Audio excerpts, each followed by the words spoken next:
The black SUV cuts through Manhattan's rain-slicked streets at midnight. Inside, Viktor Marchenko scrolls through encrypted messages on a phone worth more than a year's rent. His driver maintains perfect silence, the kind of silence that only exists when a man controls everything around him. Viktor's hands are steady. They should be. For 25 years, steadiness has been his survival tool. Steadiness and the willingness to do what others won't. The Manhattan skyline reflects off the car windows like a kingdom he's built brick by brick, favor by favor, consequence by consequence. Tonight is different, though. Tonight, Viktor Marchenko is nervous.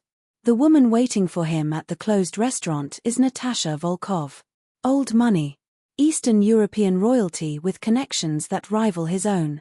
They met 3 weeks ago at a Geneva auction. She was bidding on a Kandinsky, and when Viktor outbid her by $250,000, she'd smiled like he just told her the punchline to a joke only they understood. Most women fawn when they meet him. Natasha Volkoff had simply nodded and walked away. That moment changed something in him he can't quite name. Before we start, make sure to hit like and subscribe, and really I'm curious, where are you watching from? Drop your country name in the comments. I love seeing how far our stories travel. The restaurant sits empty tonight, staffed only by his people, secured by security measures most governments don't know about. The wine sitting in the temperature-controlled storage costs more than a car. Viktor chose it himself. A 1947 Chateau d'Yquem. Acquired through channels he's learned never to discuss. Every detail is orchestrated because Viktor doesn't do spontaneous things. Spontaneity is how men die. His driver turns onto Fifth Avenue. The restaurant is 5 minutes away now. Viktor's chest tightens, not fear, but something closer to hope. He hasn't felt hope in 2 decades. He'd almost forgotten what it tastes like. Then the first bullet comes through the window. The glass shatters inward, and Viktor's body moves on pure instinct before his mind catches up. He's yanking himself toward the floor as the second bullet punches through the seat where his head was milliseconds before. The driver's hands fly off the wheel. Blood sprays across the dashboard. More shots, they're everywhere, coming from the left, the right, ahead. This isn't random. This is coordinated. This is professional. Viktor's bodyguards are already dead. He hears the gunfire cease, hears the wet sound of bodies hitting pavement, hears his own breathing turning shallow and animal. His hands push against the SUV's floor, trying to move, trying to crawl away from the windows, but his legs aren't responding. There's a white-hot pain in his spine, a sensation like lightning splitting him in half, and then nothing below his waist except numbness that spreads like spilled water. He tries again. His hands grip the seat, his arms pull, but his legs remain completely still. The paralysis isn't gradual. It's total. Absolute. One moment he's a man preparing for dinner. The next moment he's a man who can't move from the waist down. Feet approach the damaged SUV. Expensive shoes. Italian leather. Viktor recognizes the sound of footsteps that belong to someone who's killed before and slept well after. A figure stands above him, silhouetted against the rain. The face comes into focus, and Viktor's mind registers the impossible before his body processes what it means. It's Dmitri Volkoff. His closest associate. His mentee. The man he trusted with his life for 15 years. Dmitri stares down at him with eyes that contain no emotion, no conflict, no hesitation, just calculation. Your luck finally ended, Dmitri says in Russian, his voice carrying the weight of a judgment already rendered. Then he's gone, and the sound of car doors slamming echoes through Viktor's consciousness as everything begins to fade into red, then black, then nothing. When the paramedics arrive, they find 6 bodies and 1 man lying paralyzed on wet asphalt, his expensive suit soaked in blood that isn't entirely his, staring up at the rain falling into eyes that finally understand what it means to be powerless. What betrayal had just occurred? And who knew Dmitri's plan well enough to set it all in motion? The hospital room smells like bleach and institutional failure. Viktor lies in the ICU bed, tubes running in and out of his body like some kind of mechanical puppet with faulty wiring. The doctors use words like catastrophic spinal cord injury and complete paraplegia in voices that sound like they're reading from a script they've performed 1,000 times. The words don't hurt as much as the silence that follows them. 3 weeks he's been conscious. 3 weeks of doctors telling him things he already knows. He's not walking again. Not tomorrow. Not in a year. Not ever. The spinal cord damage is so complete that surgeons stopped using phrases like "we'll try" and started using phrases like "we'll manage your pain." Pain management. That's the new vocabulary of Viktor Marchenko's life. But worse than the paralysis, worse than the tubes and the machines and the nurses who move him like he's already dead, is what he learns about the conspiracy while lying flat on his back with nothing but time and rage to keep him company. Dmitri seized control of 60% of his operations within 48 hours. The network Viktor spent a quarter-century building was dismantled by the man Viktor trained to expand it. His ex-wife Svetlana, a woman he divorced 2 years ago because she wanted more ambition than he was willing to give her, was seen entering Dmitri's office in Brooklyn. Hours later, his joint bank account showed zero balance. $47 million, gone. Transferred to accounts in places where law enforcement has no reach. His properties are being seized by people claiming older claims to the titles. His people are switching allegiances like rats abandoning a sinking ship. The underworld operates on a simple principle: vulnerability equals death. And Viktor Marchenko has become the most vulnerable man in New York. Dr. Irina is his physical therapist. She's in her 60s, with the kind of weathered face that comes from delivering hard truths for 4 decades. During their sessions, she watches him with eyes that see too much. She watches him transform from a man to something else, something trapped. She watches him curse Dmitri with the kind of intensity that should require oxygen supplementation. She watches him consider using the scissors on the bedside table for a permanent way out of temporary problems. On the 34th day, Dr. Irina brings him water in a paper cup and sits down beside his bed without permission. "You're measuring your life wrong," she says simply, like commenting on the weather. Viktor doesn't respond. Response requires energy he's decided to stop spending. "Most people measure life in things they can hold," Dr. Irina continues. "Money. Power. Property. Physical ability." She pauses, letting her words settle into the hospital silence. "But some people measure it in things they can give. Purpose. Change. Healing. You've spent 25 years measuring the wrong things, Viktor. Maybe, and I'm just suggesting this, maybe this catastrophe is the only way you'll ever measure what actually matters." She leaves him alone with that thought, and for the first time since the shooting, Viktor Marchenko considers that perhaps surviving wasn't the end of his story. Perhaps it was only the beginning of a completely different one. He doesn't know yet that in 6 months, a woman named Sienna will walk into an outpatient clinic where he's attending physical therapy, and that her simple kindness will crack open everything his pain has been holding together. He doesn't know that her children will ask him questions he doesn't have answers to. He doesn't know that loving someone, truly loving them, will require him to become someone completely new. But as Dr. Irina's words settle in his chest, Viktor makes a decision that will change everything, a decision to stop measuring his life in what is lost and start measuring it in what he might build instead. The question is, will he have the courage to follow through? 6 months later, Viktor rolls into the Tribeca clinic at 7:45 a.m. every Tuesday and Thursday. The physical therapy wing is nothing special: white walls, blue exercise mats, mirrors that reflect his limitations from every angle he looks. The therapists are competent, clinical, kind in the way professionals are kind, they care, but they leave it at the door. Today he's early. Unusual for him.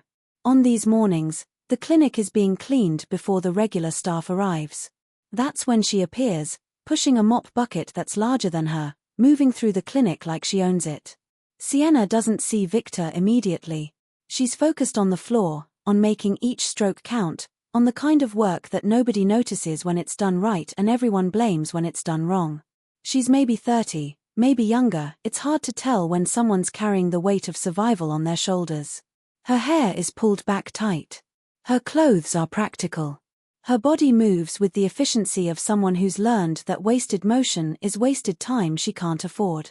When she finally notices Viktor's wheelchair, she smiles the way a person smiles at any obstacle, with quiet competence and zero drama.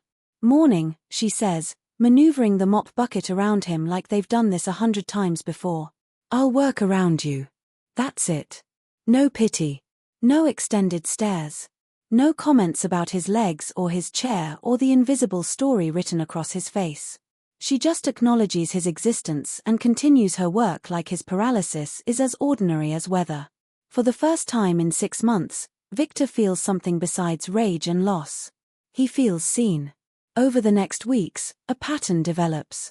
Viktor starts arriving early on purpose now, timing his sessions to overlap with Sienna's cleaning schedule. He tells himself it's because the clinic is quieter before the rush, but the truth is simpler. He's waiting to watch a woman mop floors with more integrity than most CEOs bring to running companies. One morning his hand goes numb during therapy, and his grip on the parallel bars fails. He's falling before anyone realizes it's happening. Then Sienna is there, her hand steady on his back, helping him stabilize, her movements certain and practiced, like she's steadied falling people before and knows exactly how much pressure helps without humiliating. "You good?" she asks, already moving away to give him space, already returning to her work with the kind of grace that comes from understanding that people need help but not an audience. "Yeah," Viktor says, and he means it. For the first time since the shooting, he actually means it. Weeks pass. Viktor discovers that Sienna works 2 jobs, cleaning the clinic in the mornings before she cleans office buildings at night. She's raising 2 children alone, Mara, 9 years old, and Kai, 7. Their father left 4 years ago and hasn't sent a single payment. Sienna works 70-hour weeks to keep them fed, clothed, and in a decent Bronx neighborhood where they can attend a good public school. He learns this information gradually, through conversation fragments while she works, through small details she mentions without complaining. Never once does she present herself as a victim. Never once does she ask for sympathy. She's simply a woman doing what needs doing, and if it's exhausting, that's just how life goes. One Tuesday afternoon in March, Sienna arrives looking like she might collapse where she stands. Her movements are slower. Her smile is gone. When Viktor asks what's wrong, she tells him, her childcare fell through. Her regular after-school program was cancelled due to budget cuts. She has a commercial building cleaning contract tonight that pays $300 emergency fund money she can't afford to lose. But she has no one to watch Mara and Kai. Viktor hears himself say words he hasn't said in a decade, "I'll watch them." Sienna's eyes widen. You've never even held a child." "Exactly," Viktor says, something in his chest loosening like a muscle learning to unclench. "Seems like time I tried." That evening, Viktor sits in his penthouse apartment watching 2 children color pictures while classical music plays through expensive speakers.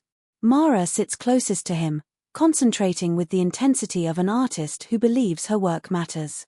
Kai sits cross-legged, adding colors with the chaotic enthusiasm of childhood, completely unconcerned with staying inside the lines.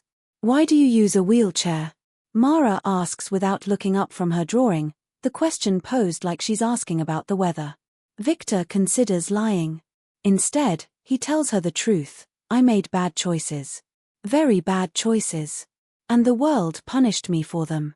Mara finally looks up at him, really looks at him, with the kind of clarity only children possess. She sets down her crayon. "My teacher says everybody makes bad choices," she says carefully, like she's teaching him something important. She says the important part is what you do after. Viktor feels something shift inside his chest, some locked door swinging open. Mara returns to her drawing like she hasn't just offered him something he didn't know he was seeking. Kai reaches over and takes one of Mara's crayons despite her protest, and the children begin arguing about color ownership in the way that siblings have for thousands of years. But Viktor isn't watching the argument. He's watching Mara draw, watching Kai create chaos, watching the life in them that his world has spent decades destroying in others. These children have nothing, no connections, no wealth, no security beyond what their mother provides through determination alone. And yet they have everything Viktor spent 25 years losing: innocence, hope, and the belief that the world could still be good.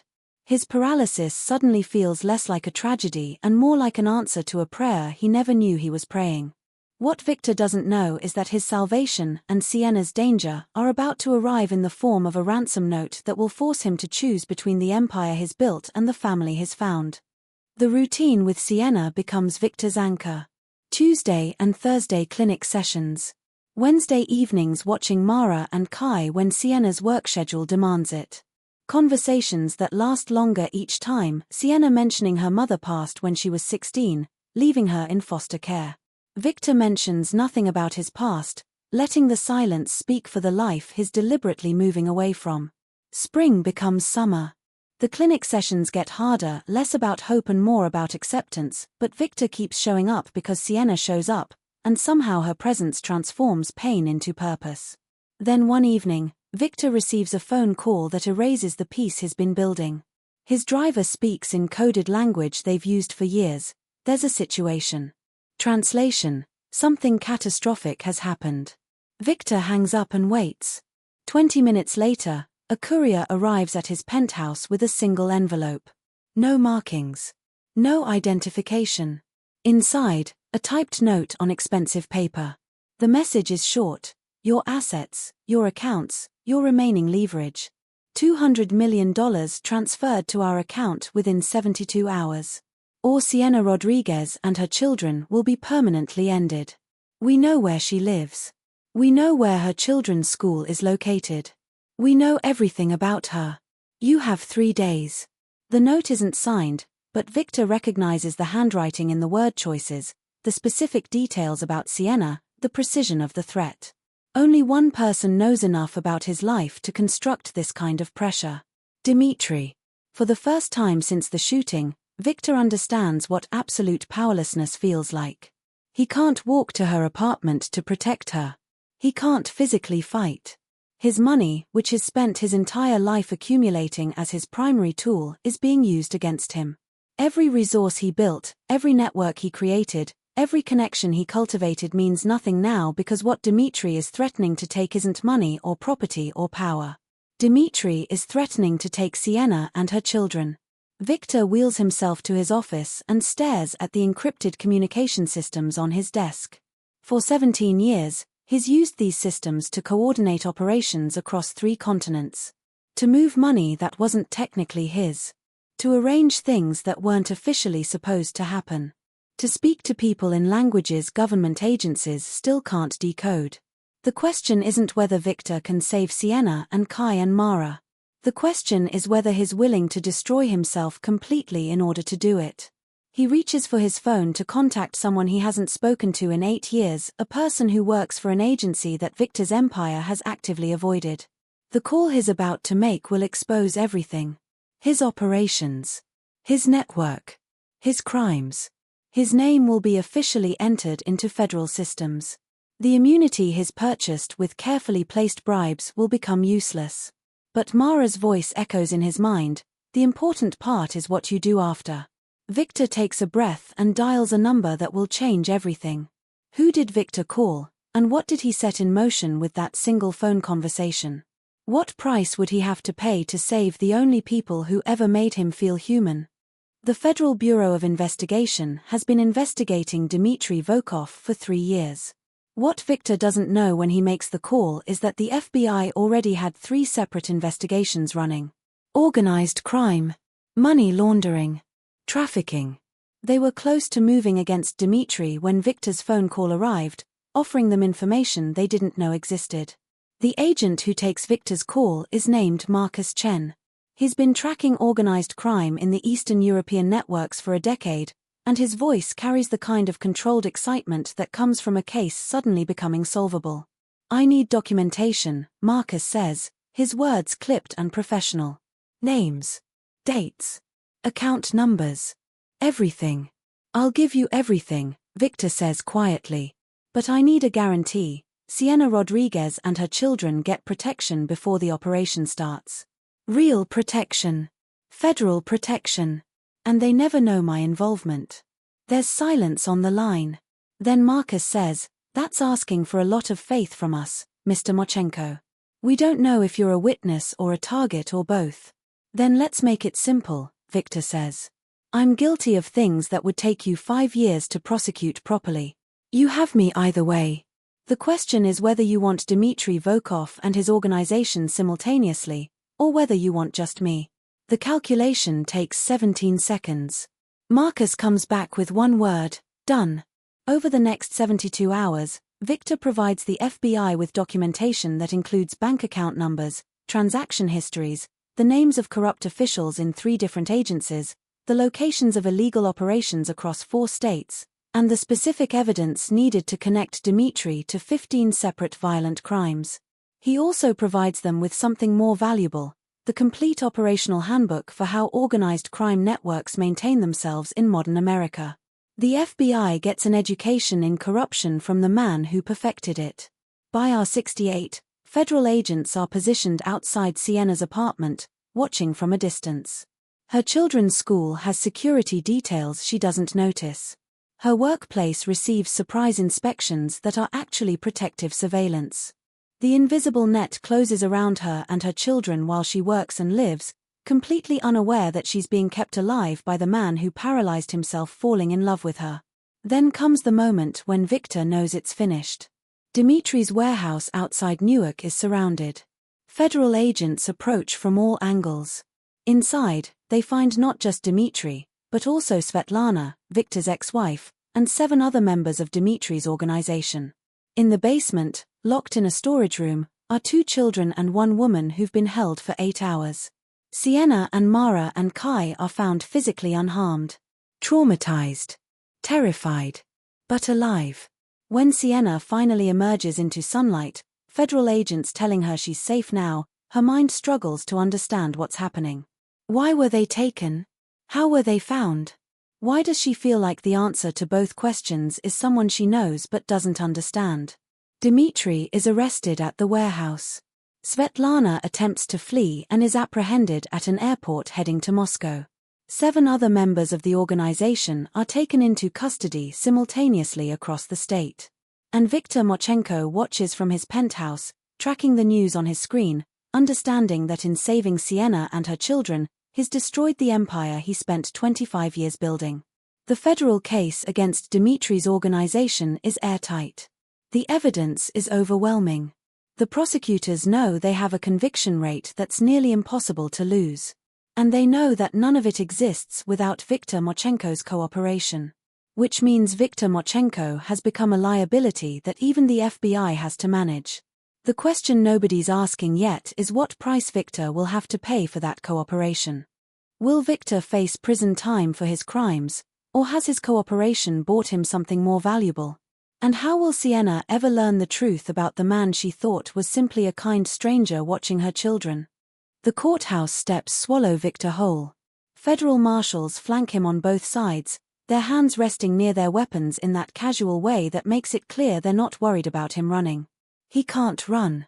That's part of what makes this moment so exact. Viktor Marchenko, the man who controlled 3 continents through fear and calculation, is now confined to a wheelchair that moves only as fast as his arms can push it. The media erupts the moment the courthouse doors open. Cameras flash like gunfire. Reporters press against barricades, their voices overlapping into white noise. The headline is already written: Paralyzed crime boss cooperates with federal prosecutors. The story is too good to resist. Fallen power. Unlikely change.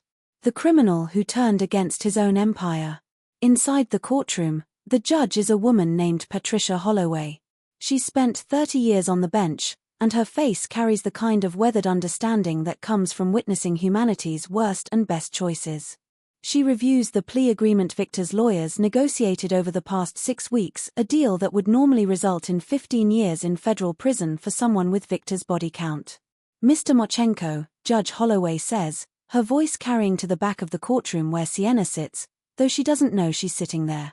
Federal protection means she's been given new identity documentation and a secure location. She's watching from the witness section, protected by marshals, seeing the man whose cooperation saved her life being arraigned for his crimes. You understand that you're pleading guilty to 15 separate counts, including organized crime, conspiracy to commit violence, money laundering, and racketeering? I do, Viktor says, his voice steady. He's not asking for forgiveness. He's not showing remorse. He's simply acknowledging facts. You also understand that your cooperation has been instrumental in the federal government's case against your former associate and 16 members of his organization? I do. Judge Holloway studies him for a long moment. Something passes across her face, not sympathy, but recognition. She sees a man who's choosing consequence over escape. She sees someone who had every opportunity to flee, to hide money offshore, to vanish into the machinery of his own organization. Instead, he's choosing to dismantle it from inside. The prosecution has requested, and I am granting, a variance from the standard sentencing guidelines, Judge Holloway says, and the courtroom goes absolutely silent. Every person present knows this moment is unusual. Judges don't typically reduce sentences for men with Viktor's criminal history. Taking into consideration the scope and quality of your cooperation, your medical condition, and the fact that you personally ensured the safety of innocent people at great cost to yourself, I'm sentencing you to supervised release, house arrest with electronic monitoring, and 500 hours of community service to be completed within the next 2 years. The words land like a verdict from heaven. Viktor doesn't move. He doesn't react. But behind his eyes, something settles, some burden shifting from his shoulders to somewhere he can finally set it down. Outside the courthouse, the media chaos reaches fever pitch. Viktor is wheeled down the steps by marshals while reporters scream questions. He doesn't answer any of them. He simply looks straight ahead, his face a mask of focus that people will interpret 1,000 different ways. What nobody in that courtroom knows is that Viktor's real sentence began the moment he chose Sienna and her children over his empire. Prison time would actually be simpler. Prison time would be containment. His actual sentence is something far more complicated, the requirement to rebuild himself into someone new while watching the wreckage of who he used to be still burning in his peripheral vision. As marshals place him in a federal vehicle, Viktor catches sight of a woman's face in the crowd, Sienna, shielded by protection detail, watching him with eyes that contain confusion and something deeper, something like recognition of a truth she hasn't yet articulated. Their eyes meet for exactly 2 seconds. Long enough for Viktor to understand that she knows something was done for her.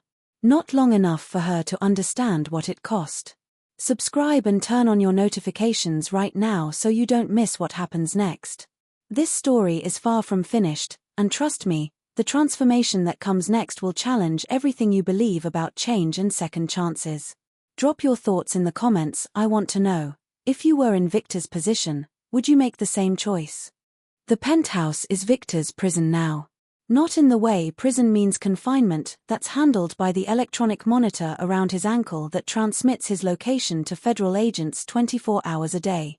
This prison is something else. It's the silence of a space that used to vibrate with power and now contains only the sound of his own thoughts. The walls remember what they used to be. Floor-to-ceiling windows overlook Manhattan like he owns it, but ownership feels like a word that no longer applies.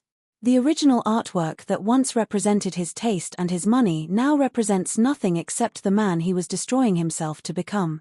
Viktor's lawyers handle the transition of his remaining assets. The legitimate businesses, the import-export company that moved coffee and never anything else, the real estate holdings, the restaurant chain are being liquidated under federal supervision. Everything goes into a trust, and Viktor watches his accumulated wealth disappear like water through cupped hands. But he finds he doesn't miss it. What he misses is Sienna. What he misses is Mara asking questions that cut straight to the truth. What he misses is Kai's chaotic enthusiasm about crayons and television and life's simple pleasures. Federal protection kept them alive, but it also kept them away from him. On the 53rd day of house arrest, Viktor receives a visitor. Dr. Marcus Chen from the FBI arrives with papers and an update that changes everything. Dmitri Volkoff took a plea deal, Marcus says, sitting across from Viktor in the penthouse that's starting to feel like a tomb. 15 years. No parole eligibility. His organization is completely dismantled. Everyone involved has either been prosecuted or made deals. The network you spent 25 years building is erased. Viktor nods. He already knew this was coming. Your cooperation was central to all of it, Marcus continues. Without you, we'd still be building cases. You compressed a 5-year investigation into 5 weeks. Why are you telling me this? Viktor asks. Because it's finished, Marcus says simply. Because the people you were protecting are now permanently safe. Dmitri and his organization are neutralized. And because I thought you deserved to know that the choice you made, the choice to sacrifice everything, actually mattered. After Marcus leaves, Viktor sits alone in the penthouse and lets the words settle. His empire is gone. His freedom is restricted. His health will never improve. But the equation he made, his life for theirs, suddenly feels balanced in a way that money never could. 2 days later, another visitor arrives. This time it's not federal. This time it's real. Sienna enters the penthouse in the late afternoon light, and for a moment, Viktor can't quite believe she's actually there. Federal protection kept her location secret. Viktor never knew where she was staying, never attempted to contact her, never violated the terms of his release. But somehow, she found him. I needed to understand, Sienna says without preamble, her voice containing a mix of anger and gratitude that shouldn't exist in the same person. My protection detail eventually explained what you did. How you cooperated with the FBI.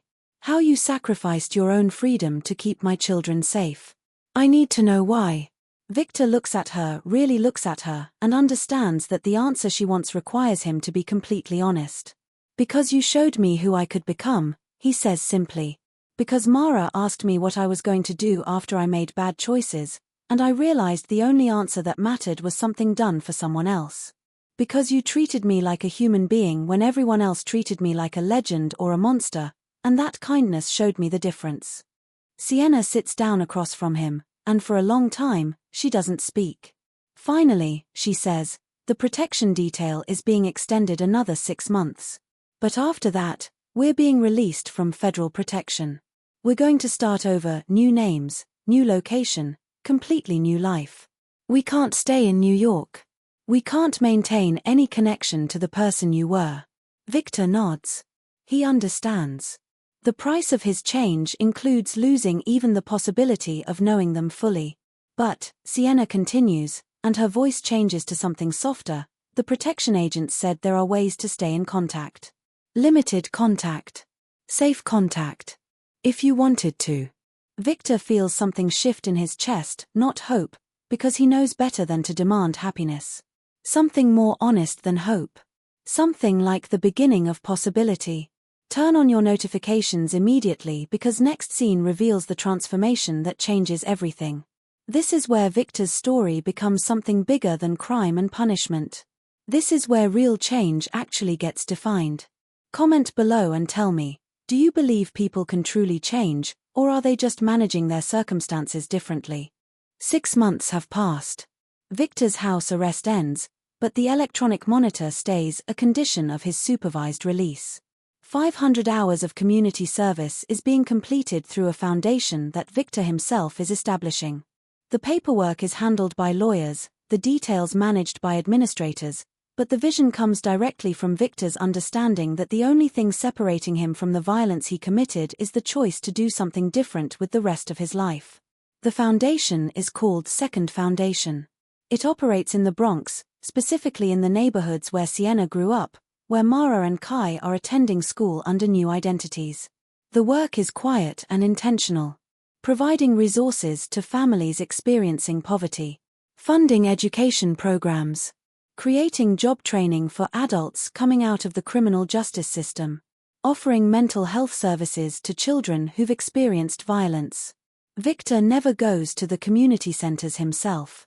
The electronic monitor and his medical restrictions mean he remains physically distant. But his presence is felt in every program, in every dollar distributed, in every child whose education gets funded because someone once understood what it meant to have nothing but survival instincts. Sienna becomes the foundation's director of operations. On paper, she's hired as a non-profit administrator with no connection to the man funding it. In reality, she's the bridge between Viktor's wealth and the community's needs. She reviews proposals from neighborhood organizations. She makes decisions about which families receive support. She ensures that every dollar is spent with the kind of intentionality that comes from understanding poverty from inside rather than outside. They communicate through secure email channels. No phone calls. No in-person meetings beyond what professional necessity demands. Viktor sends weekly updates about foundation operations. Sienna responds with reports about impact and community response. It's a relationship conducted entirely through language and restraint, which somehow makes it more intimate than anything they could have said face to face. One communication stands out. Sienna writes, "Mara asked me yesterday why she's able to go to private school now. Why are her lunches better? Why I'm not working 3 jobs anymore. I had to figure out how to explain that someone who made terrible choices is spending the rest of his life trying to make better ones." She understood. She said, "That's what my teacher said would matter. What you do after. I think she's going to be okay, Viktor. I think she's going to be more than okay." Viktor reads those words 17 times. He prints them out. He keeps them on the desk in his study, beside the wheelchair that's now as much a part of him as his own bones. 2 years have passed. The community impact reports from Second Foundation begin to show measurable change. 300 families have received housing support. 52 individuals have completed job training and secured employment. 234 children are attending schools they couldn't afford before. The recidivism rate for people returning from incarceration is dropping because they have stable housing and legitimate income sources.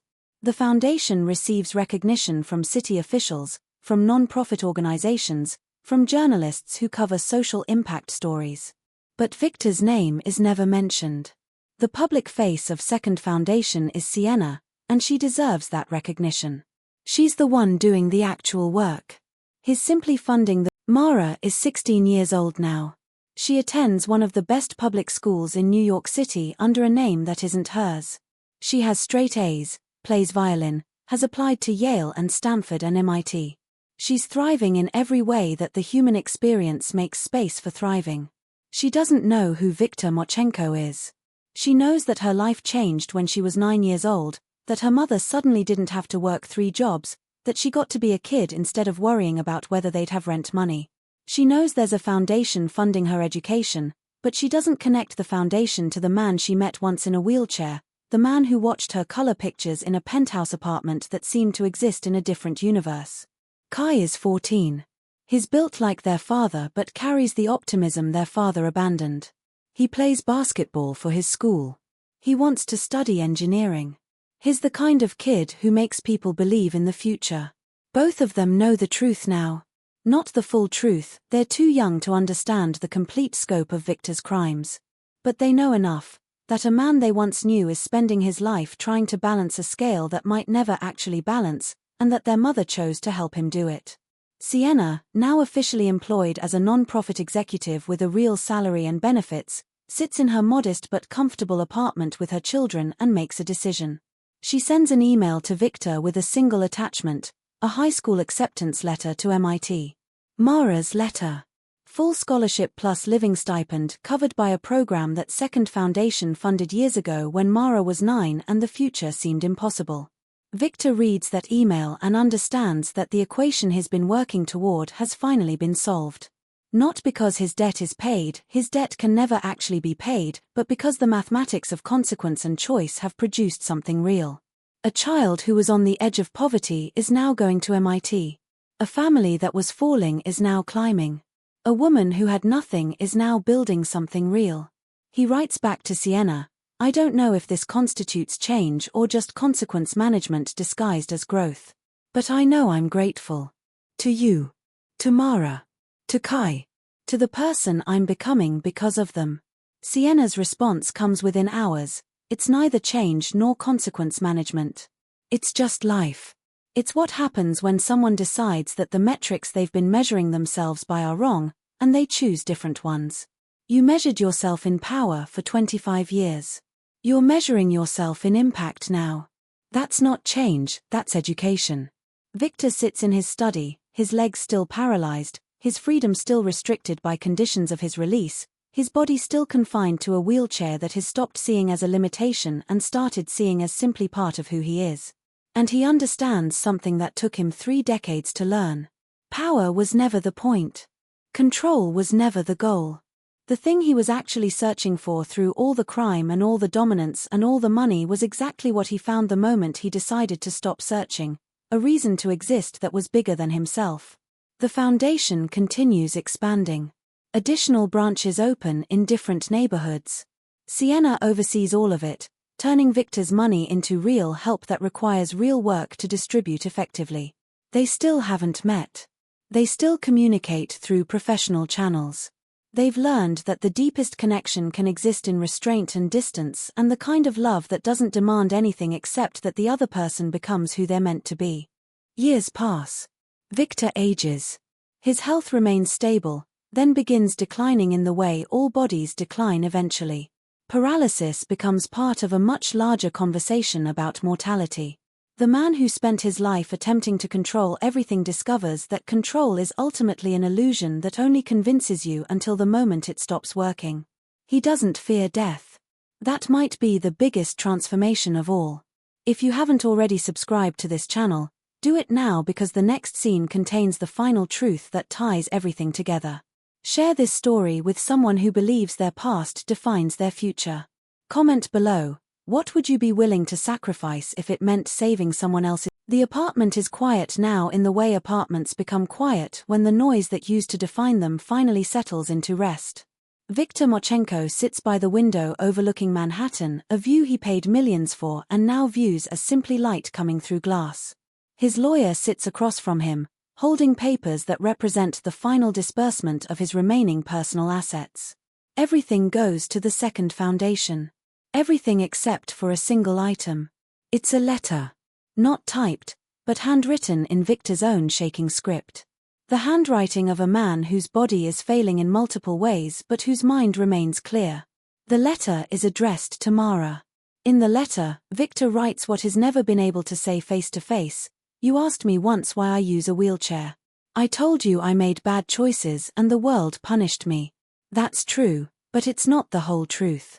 The whole truth is that my paralysis was the best thing that ever happened to me because it taught me that I'd been measuring my life by the wrong things.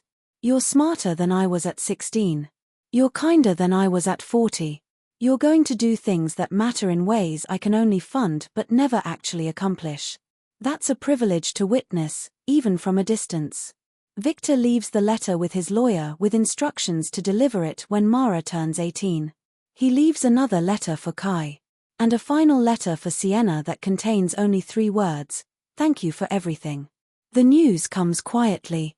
Viktor Marchenko dies in his sleep at 78 years old. His obituary runs in the New York Times, in the Wall Street Journal, in the major crime publications.